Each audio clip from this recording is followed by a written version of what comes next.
You didn't ask for it, but you need to hear it. Hot takes and bold opinions today on kids being mean, That's so generic. but it will specifically hurt. Oh, no. What the hell is hobby dogging? Mm. And a did you know for the ages? We are going to say what needs to be said, even if no one asked. She is Rebekah Black. I am Dan O'Malley, and this is Unsolicited. Do you think you're old? Rebekah, we'll start with you. Do you think you're old? I didn't when I turned 40, but now that I'm 44, yes, I am old. I'm feeling the old. Well, let's ask these kids if they think we are old. Mm. Have to be born in to be considered old. 1990 or like 2000. 1995. 2002, late 1900s is like old. Late 1900s? No, sir.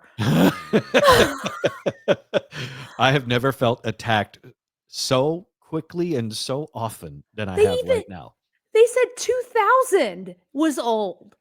I 2000. I am thoroughly and completely attacked here. I still can't get over the late 1900s. What? What? Nobody says that. Nobody says late 1900s. So here we have man on the street interview style. You got a young lady with a microphone wearing a Von Dutch jumpsuit.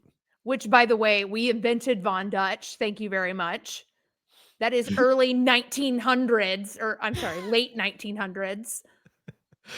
Talking to a number of other younger people about what year does someone have to be born in to be considered old? Ugh. What year does someone have to be born in to be considered old? 1990 or like 2000. 1995. 2002, late 1900s is like old. Like 2005. 1992. All right. We're getting warmer with 92. I hate all of these people. I hate them all. I've officially become the get off my lawn lady. Well, good luck. Or actually good news. That's how you know you're old. Yes. Also, they are literally wearing everything that we made cool back in the 90s. This is something that I keep seeing and it drives me crazy. Mm-hmm. Fashion is cyclical, right? Yes. So outfits that were cool 20 years ago now might be cool again, or 30 years ago, same thing. It's a reason why vintage shops stay in business. But for some reason, this stings more. It does. It's because it's our turn. Yeah, hearing them say, oh, you're old if you were born in 1992 while wearing pants that I thought were cool in 1992. Yes. Yes. You are exactly right. Like, I mean, I'm sorry. The sweatsuit, the Von Dutch, the Jinko jeans, which every single kid in this video has on, we take credit for that. That's our fashion. Yeah. And correct me if I'm wrong, but while fashion and things like that tend to be cyclical, the closest thing we had to Jinko jeans before us was bell bottoms. And I don't think they're really that similar. They're not. So like these kids who are calling us old and hurting our feelings, if we're being honest, is especially problematic because they're dressed like we were in the years that they're describing. Yes. But for us, when we were their age, I don't really remember dressing like someone in the 60s or 70s, unless it was for some type of theme or costume party. Yeah, you are correct. We never did that. It was literally only if there was a theme dance at school or something like that.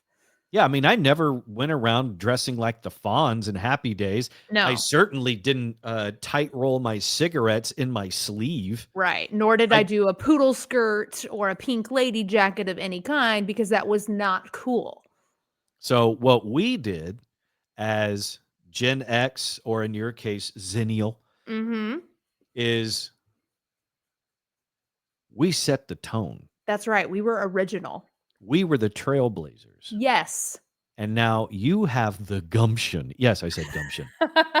to call us old when we're the ones that set the bar in the first place. How dare you? I agree. This is a slap in the face to us 90s kids who literally created the vibe that they are currently doing. They're trying to do, I should say. And our music was better. Everything was better in the 90s. And therefore, we're better. Correct. Stupid. Stupid kids. Sorry, I missed my beat. Stupid fucking kids.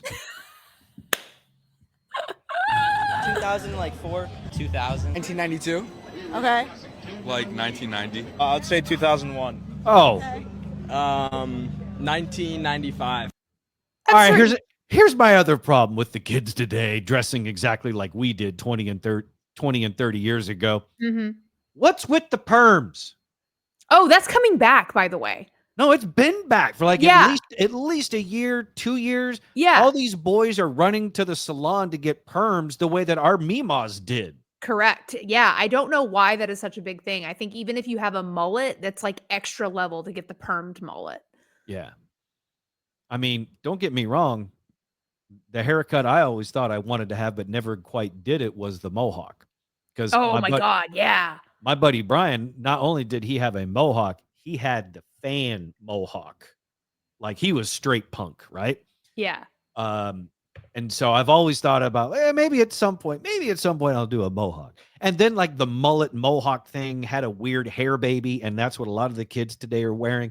And that's where I have a hard time hearing someone that looks like I did 20, 30 years ago, wearing the same clothing and with their hair in a perm, looking like my grandmother, calling me old. I call the perm hair it looks like a mushroom to me. It looks like, because it's real short on the sides and then it's big and fluffy on the top. It looks like Super Mario Brothers mushroom. You and I don't have kids, so I have not had the conversation with a youngin' where they come to me and say, "Hey, Dad, will you take me to get a perm?" Yeah, that's definitely an interesting conversation that you have to have. Like, I what? can't- You want a perm? Yeah, I would definitely do a double take on that, because I remember I got a perm when I was a kid and it was like torture because it smells bad, it makes your eyes burn, and that these boys are totally willing to go through all of that just so they can have some curly hair. Yeah. And What's it's so next? odd. Straightener? Maybe, if they're going to I'm curious to see if the kids bring back scrimped hair, Oh my God. That Or is would it be crimped? amazing. Crimped. crimped hair. I mean, the girls are already kind of doing it with the bigger crimps. I guess what I'm partly fascinated by with the fashion trends, the hair trends of, Gen Alpha and Gen Z is they are thinking they're cool by sporting the looks and the trends that we all thought were awful at the time. Mm-hmm. Perm. I honest to God think Jinkos were only cool for like 2, maybe 3 years, and everyone grew out of it really quickly. It's like, okay, this is kind of dumb. Well, and also with the Jinkos, there was only like a certain clientele that could actually pull it off. Like you actually had to be kind of the skateboarder. You had to be able to like prove that you could skateboard in the Jinkos. Yeah. So again, a very small selection of people that could actually pull it off. I never owned Jinkos, never I didn't wanted either. to because I couldn't ride a skateboard. Same. So I stayed in my social circle Me because I too. knew I couldn't ride a skateboard. Therefore, Yeah. I wasn't going to be able to look the part if I couldn't actually do the part. Right. But meanwhile, like the baby doll shoes and like the choker necklaces, I was here for that. I was all about it. I would wear that today. Let me ruin the fashion for you now, kids. I would wear it today. I'm not going to wear my butt cut that I had back in. Oh my God, Yeah. classic. Butt cut was the best. Middle school butt cut. That's what I had. And I was daring with it because my head is not symmetrical with the hair. Mhm. I've got I got calyx in my hair. Me too. So when feel ya. when I did the butt cut and did the part down the middle, I have like a crazy calyx that does like an ocean curl this way, and I got a Mhm. little one that has its own little party over here. Yeah, I'm not going back in time to sport the butt cut. I'm not going to bring back the chili bowl. No. I will say I'm kind of surprised that while the kids have brought back the low-rise jeans, the Jinko style jeans, they skipped over the Z Cavaricis. Like and the Zubaz style balloon pants that MC Yeah. Hammer and those guys who lifted weights and prayed to Jesus at the same time wore. Oh my gosh, I will never forget my very first and only pair of Z Cavariccis. Like, you just took me back to 4th grade. And I remember my dad let me and my brother go pick out one pair, and I got a pair of purple ones, and they were so sick. And the way the Z Cavaricci went down the fly, so it looked like your underwear was hanging out all the time. Oh my god, those were badass. Authentic. Yes. And I'm envious of you because I never had actual name brand Z Cavariccis. I had like whatever the off brand was. Jordache, maybe. I'm not even sure if I had Jordache because we had Z Cavariccis and then you also had the Gerbeau jeans. Yes. I couldn't afford either of those. I think what the hell did I wear? I said But Jordache because that was like the Mervyn special at the time. yeah, I don't think I don't think I ever had Jordache. Um, I know I had Huskies at one point when I was a chunky little kid, but I forgot what my awkward middle school year jeans were. Maybe Structure. Maybe that's what I was into, like Okay. normal-ish jeans Yeah. from Structure in the mall. But one name brand that I did get, Hypercolor. Oh my gosh, yes. The shirts that change color as you sweat. Mhm. What a brilliant idea for a bunch of Genius. kids going through puberty. You are so right. Look, Why on earth did we think that was cool? I go to extreme efforts to hide my sweat these days. And mhm. we were just putting it all out there back in the 90s. And not only did I have my name brand Hypercolor shirt, it was possibly the worst color combo that I had that you could have. I Which had was it. it? It was its normal state was like Mhm. olive green, Oh. and then as you sweat through it, it turned nice, ugly yellow. Oh, that's really bad. That's real bad. I mean, I wasn't trying to get laid in middle school, but there was certainly not going to happen wearing that shirt. No. I still think about those days like who the hell thought it would be a good idea to let a bunch of 13-year-olds run around in clothing that changes color as you sweat when your hormones are the most effed up they're ever going to be in your life. Right. It's so funny that you mentioned this because I literally had a thought to myself, like, man, I really wish I had a hypercolor shirt now, which is insane because I'm 44. The perimenopause is real. I sweat all the time for no reason. There would be a constant sweat ring around my midsection if I wore that thing today. You know what? I think that does need to come back. Not because it's an awesome fashion trend, but the rest of the world needs to know that you're going through it and and to approach with caution. I'm sorry, you mean my instant rage isn't showing it already? I need to see from at least 50 yards away if your shirt is two different colors to know that Avoid. that's the perimenopause shirt. So we know to be careful. Handle with gloves. Approach with caution. Do Yeah. not touch, but if you do touch, use gloves.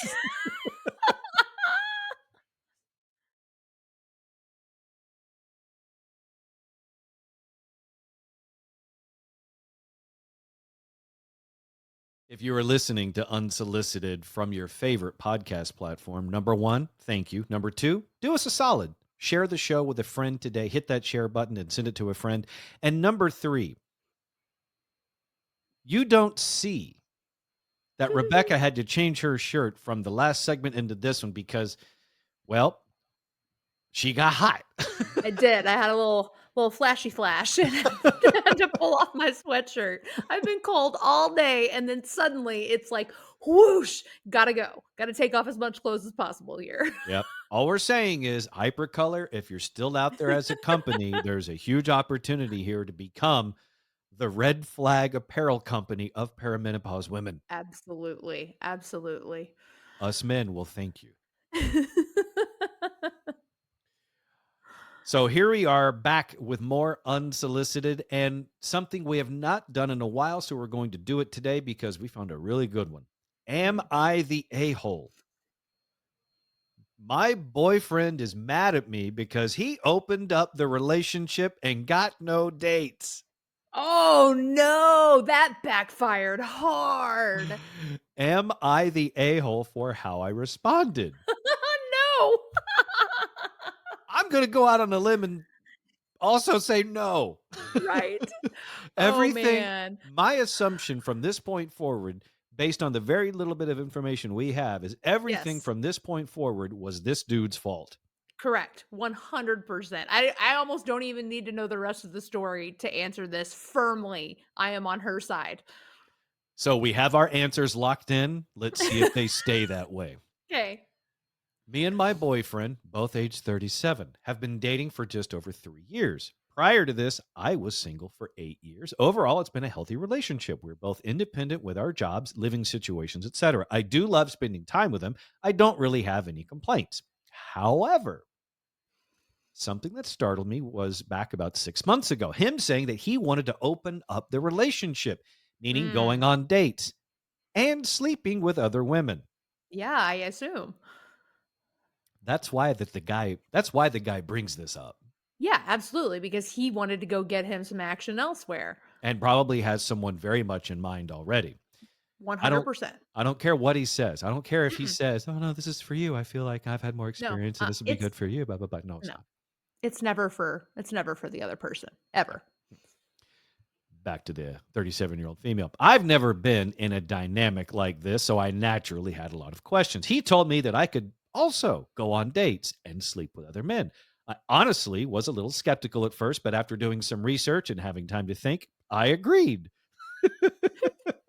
because I realized I could have a lot of fun with this. I mean, he's the one that suggested it. She could have probably just gone on forever being in a happy, complacent relationship with this man, but he is the one who opened the doors and now she's intrigued by it. Mhm. I mean, I hope her name is Pandora because he opened up her box. 100%. Back to Pandora here. She Mhm. says he had told me that if at any point I was uncomfortable, we could stop and close the relationship. Way to make her feel so comfortable for something that you clearly want, sir. Yeah, exactly. Like, let me try to make it like I'm doing it for her by going the extra mile and saying if we want to close it back, we can. Yes, absolutely.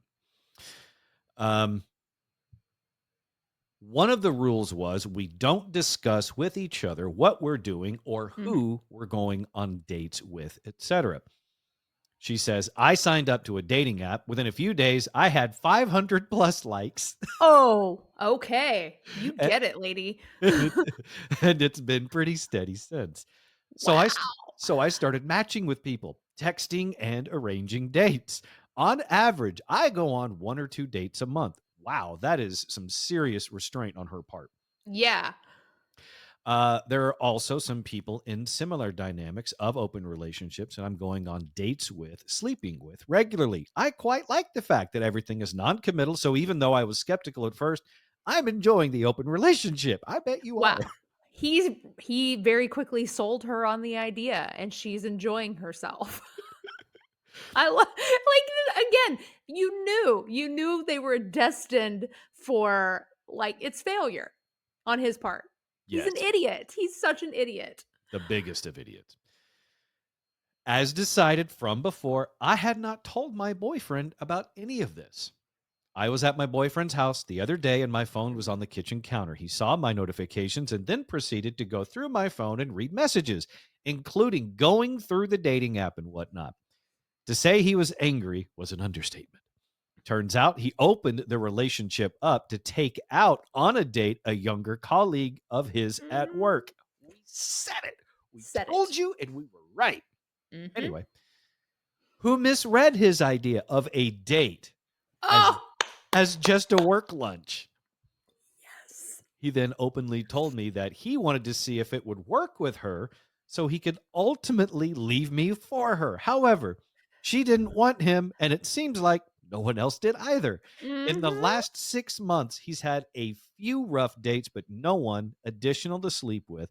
I feel somewhat embarrassed for him. He demanded we instantly close the relationship, and I told him that maybe we should just end things or take a break. He was outraged and called me names, but he was the one who wanted this dynamic, so what's the problem? I, Agreed. I left, and as I walked home, I contemplated fully breaking it off with him. He's been blowing my phone up, and I'm not quite sure what to say. Am I the a-hole? No, I think you are absolutely in the right here. This was his idea. He has absolutely zero business getting mad about anything that has happened and transpired since he brought it up. That is on him. I'm so sorry, buddy, that you couldn't convince your coworker to love you, or you couldn't convince any other woman out there to go on a date with you, and that you're now alone. Because I hope she dumped him. I hope she did too. This is one I'll have to check to see if there's an update. Right. But the F around and find out method of relationshiping is not a good idea. No, it's not at all. He should have known that at the age of 37 already. But Yeah. now he's learned it. Hopefully, he takes it to heart and does not do it again. Because do not take somebody for granted. Do No, not. If not at all. if you find a good person in this world, you have got to hold on to them with everything you've got. But doesn't it make you wonder a little bit, like, what was he thinking prior? Like, he obviously thought maybe she's not the one. I have eyes for a coworker, so how can I play this where I can have the best of both worlds? And then, yeah, you messed that all up. So did you care about your girlfriend to begin with when you decided all of this? Probably not. So it's best that you two are done. Yeah. The only thing I will give him credit for, and there is some credit to be given to him on this front, Okay. was that he was mostly open about what he wanted, is Right. that he opened up the relationship. Most men would just try to hook up with the True. colleague and not tell the person they're in the relationship with. I mean, I do feel like he could have elaborated a little bit as to why he wanted to open up the relationship, which kind of throws out the red flag portion of it, and is that he's interested in a coworker. Yeah. So, So out of this, hopefully he has learned to not employ this method of dating in the future. Because I mean, bro thought that he was about to have the time of his life, and then he got shot down from every angle humanly possible. And just makes me think that this woman is a better woman and that she can do better than this man, and she should just move on and be like, thank you for giving me the opportunity to realize what an idiot you are. yeah, she's already having the time of her life. She's Well, now yeah. seeing how popular and in demand she can be out on the open market. It's like when Tom Brady decided to become a free agent and leave the New England Patriots. The rest of the NFL all lined up in a queue and was like, "We'll throw all our money at you, Tom." That's what Yep. she is. She is the Tom Brady of the dating world in this particular area. And he's like a third string deep snapper. Yeah. Oh, what could have been until he blew it all up. What could have been. He is living what is it? He is the living embodiment of careful what you wish for, because you Yeah. just might get it. Exactly. Except in I'm his like, case, he didn't get it and she did. well deserved though.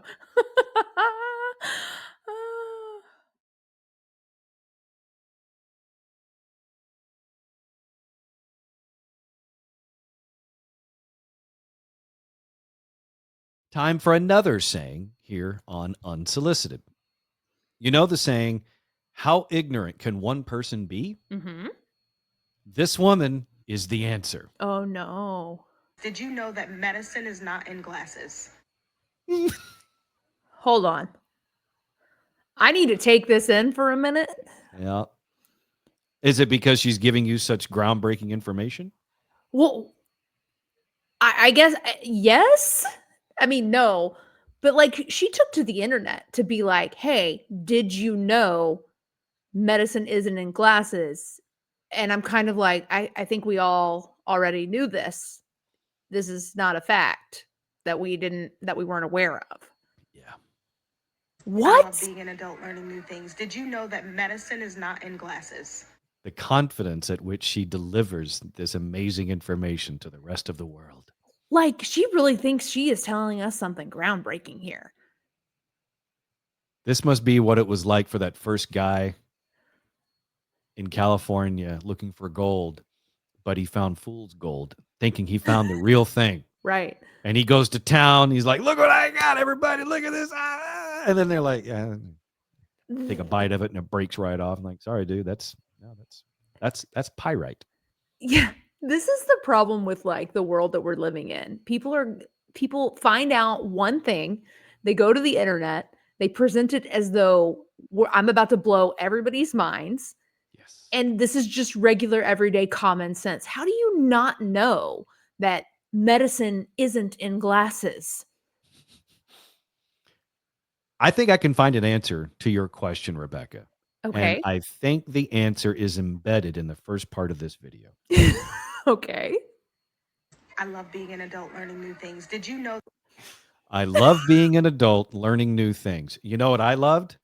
I loved being a kid and learning old things, which is where the rest of us learned that there is not medicine in glasses. I'm confused. How did she even come to a conclusion that medicine was in glasses?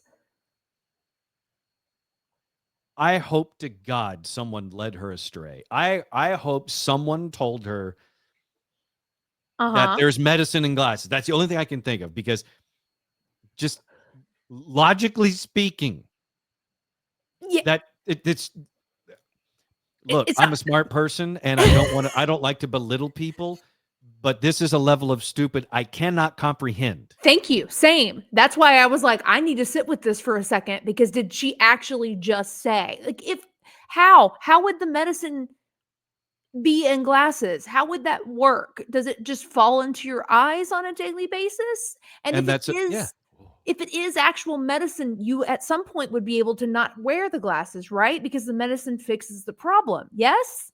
Mm-hmm. Mm-hmm. Mm-hmm. All true. Very accurate. Very well said, Rebekah. So how do you get to this point of thinking that medicine is in the glasses? I don't know. And I want to kind of know because, again, logically speaking, when you take medicine, how is it administered? Well, Correct. there's a few ways.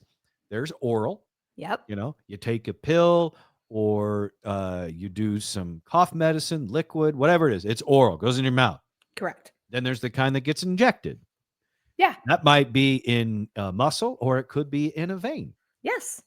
Then there's salves and ointments and unguents and things that get applied directly to the skin Correct. and are absorbed that way. What I'm Yes. getting at is every medicine delivery system out there involves contact with your body in some way. Correct. There's It no has such to- thing as medicine by osmosis. No. You can't have blood pressure medicine on your kitchen counter and it keep you from having a heart attack. That's not how that works. It's not at all. Oh, it's not at all. It has to like touch you physically somehow. It has to be absorbed into some sort of bloodstream. Mm-hmm. Like, you can't just wear glasses and think that something is really happening medicinal wise. Yeah, you can't be near the medicine in order for the medicine to work. This is mind-blowing to me. Oh, I This forgot is- another delivery method, inhaling. Inhaling, yeah, absolutely. Mm-hmm. I just don't even see like logistically how she could get to this place. Like, can you draw me a map? Can you show me exactly what you were thinking the glasses were doing with the medicine? All right. One more time. I love being an adult learning new things. Did you know that medicine is not in glasses? Yes. Yes, we did. We did. So now I have an additional question for Okay. you, Rebekah. Is this an indictment on her intelligence, or is this an indictment of whatever school she went to? Both? Because Oh, did anybody, I mean, let's go back to our childhood, and no one directly taught me that medicine wasn't in glasses, but yet somehow I was able to deduce that that's not the case. I would love to see her face when you tell her deduce. She doesn't know that word.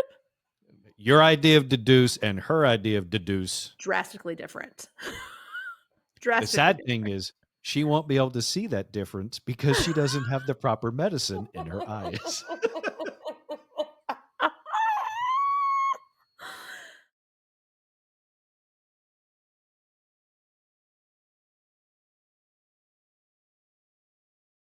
Rebekah sent me a very disturbing video, and we're going to watch this together. Okay. Viewer discretion is advised. This is hobby dogging. Hobby dogging is a new viral trend in Germany where people go out with a leash and act as if they're walking an invisible dog. She just fake petted it. Did you see that? I think that's my favorite part of this video. So you have like 3 or 4 people in a line, like side by side by side, with these open leashes with no dogs. Yeah. Pretending to walk a dog that is not there. Correct. And then stopping. And then when they stop, you're right. The one lady reaches her hand down to pet an invisible dog. They stop, reach down. There she is. Oh, and there's another person behind her petting their invisible dog. Like, I have- newsflash, you can just get a dog. I feel like we're hitting people with too much logic today, Rebekah. You need to stop that. Apparently. The internet is where logic goes to die. Like, even if you're just doing this because you think it's funny and it's cute, you're still doing it. And that's weird to me. So I have a question for you, Rebekah, since you're the one that sent me this video. Mhm. Is this real? I apparently so. I don't know. I could be wrong. I've been fooled before. But you had to go out of your way to buy a leash that is like on some kind of suspension system. So I assume that, yeah, it's real.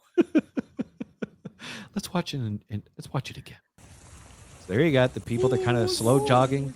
Then they slow down. 1, 2, 3. There's like 5 people in this. Yeah. And then they all stop at a cone. They all pet the dog that's not there. And now she's speaking more German. I don't know German. The only German I know is Glockenspiel. That's not helpful to anybody. No.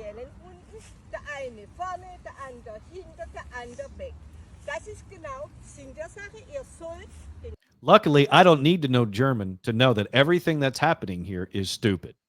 Like, this is something that like a child who wants a dog for Christmas would do at home in order to get a dog for Christmas. Yeah. Not grown adults. I have something I need to admit to you, Rebekah. Okay. I'm a little scared. You should be. I used to have one of these leashes. No, you did not. I did. Why? Because they sold them at Disney World as kids' toys. It was basically Walk the Invisible Dog toy, and it was that they sold them. And we went to Disney World, and my parents bought one, and so I had this. Oh, wait, you were a kid Suspension. though, okay? Exactly. Okay, I will let And I'm that still slide. ashamed by it. I was a kid, and as an adult now, I'm ashamed that I played with this imaginary dog leash toy thing. And now I see grown-ass adults doing it, and not only doing it, but doing it with others. Right. I mean, look, In public. in public, that's a whole next level thing. I forgot what I was going to say. That's what happens when you tread too closely to the world of stupid, like we have on the show today, with the lady and her medicine in the glasses or Right. not. The hobby dogging people, which is what they call this, hobby dogging. So you're not dogging. Right. It's just the hobby. It's the pretend having a dog. Right. So what happens is kind of like the medicine being on the counter, Mm-hmm. getting in your system, like this lady thought happened with her eyeglasses. You've now done that. You've now gotten stupid by being too close to stupid. I mean, yes, you're absolutely right. But there's a part of me that wants to know the why behind the hobby dogging. Because is this a hobby you do more than once? Because, like I said, you go out, you do it the one time. Okay, it's funny. Haha, we made a video, right? But do you do it every Saturday? Maybe, just I maybe. can't see it being fun after the one time. Are they practicing to then maybe get a dog? Like, you could just go to a dog shelter and grab a dog for the day and go and walk him around town so he gets some time out of his shelter cage. That would be the Mhm. nice thing to do. But instead, you don't even want to do that. You just want to fake having a dog and prance around in a park. Yeah, which is really, really, really, really sad, pathetic, dumb, and asinine and stupid, and something I felt weird about as a 5-year-old. And here these people are like Yeah. 55, and they're embarrassing an entire species. Somewhere there's an alien craft flying over Germany, and it saw this, Yeah. and it's reported back to its mothership saying, let's keep going. Let's not stop here for fuel. Let's stop at the next place. Like, do we ever think, like, maybe not everything is meant for the internet? Like, let's say you really do love this hobby, right? You love hobby dogging so much, but does the world really need to know about it? Or is this something that maybe you should just keep to yourself as your own little personal delight? This is the problem with the internet. The idea of the internet was for people to find and reach out and Yes. connect to people around the world. Geography no longer mattered. So, this group of hobby doggers in Germany Mhm. might be able to connect with, say, hobby doggers somewhere else. And Yes. and now they've found each other. But And now that's more for like a private group, yeah? I would prefer it that way. I'll tell you right now, if I go to a public park and I see a group of people hobby dogging in that park, Mhm. I mean, what the authorities say, if you see something, say something. Yes. I'm seeing something and I need to tell somebody what is going on at this park. It's weird and people need to know about it. These people need to be on watch lists. Yeah, I agree with you completely. It's like the whole idea of, remember the whole, like, we don't kink shame anymore. And I'm like, you know what? Maybe the world was a better place when we did kink shame. We didn't have weird foot fetishes and people who like to sit in pies. Like, maybe if we just keep certain things to ourselves, and I'm going to add hobby dogging to the list of things that we should just keep internal for us. All right. So just for the record, on Unsolicited, we want your feet fetishes, your pie sitting, and your hobby dogging to remain in the Mhm. dark, seedy corners of the internet, not in front of our eyes to see. Yes, correct. What about the people that eat the pies of the people that sat in the pie? Stay in the corner. Stay in the dark corner. Please, for the love of God, stay there. Also, how much can you make on OnlyFans by sitting in pies? Because I mean, Thanksgiving's right here. Bro, it's tempting. I mean, for the right price, I'll taint a pumpkin pie. I will definitely put my feet in something. For the right price, Yeah. I might put my foot in. I'm not going to finish that sentence. Let's just leave it at that. Just make me an offer. If you are listening to this show, if you are listening to Unsolicited, God bless you, number Yeah. one. But if you are listening to the show, thank you. Follow the show so you don't miss an episode. And if you're watching us on YouTube, be sure to like and subscribe. For Rebekah Black, I'm Dan O'Malley, and this was Unsolicited.